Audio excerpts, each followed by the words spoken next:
απόγνωση, λύπη, θυμός αλλά και απογοήτευση. Όλα αυτά είναι συναισθήματα τα οποία έχουμε αισθανθεί τουλάχιστον μια φορά στη ζωή μας.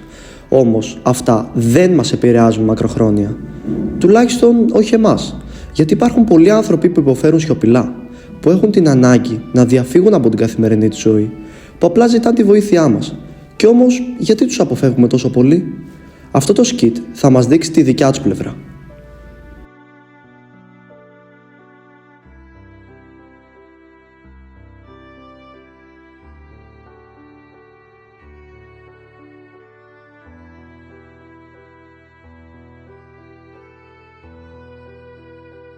Τι θέλει πάλι αυτή?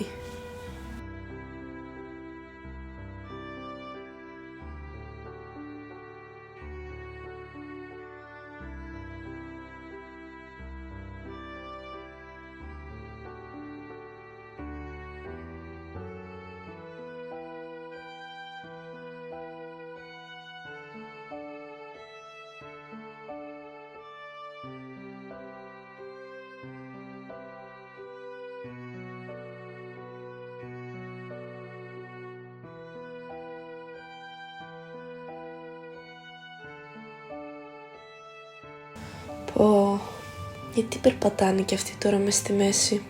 Άντε κι άλλοι θέλουν να περάσουν.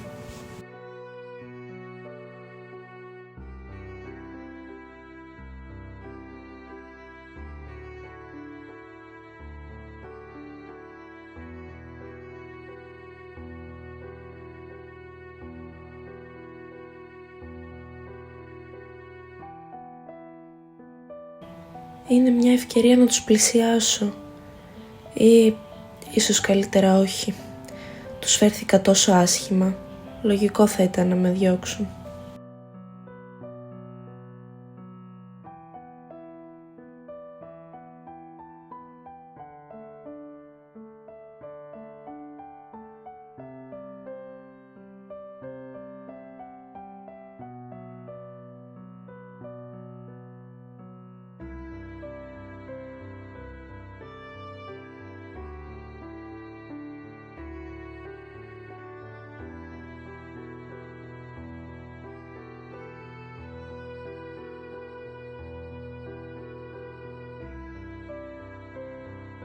Λοιπόν, κατανοούμε τι ήταν αυτό που όντως χρειαζόταν.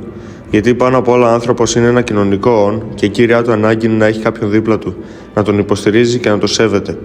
Γι' αυτό, την επόμενη φορά που υποφερθούμε επιπόλαια και ίσως κρίνουμε κάποιον χωρίς να ξέρουμε πραγματικά τον ίδιο και τι έχει περάσει, ας σκεφτούμε αν όντως κι αυτός αξίζει μια ευκαιρία.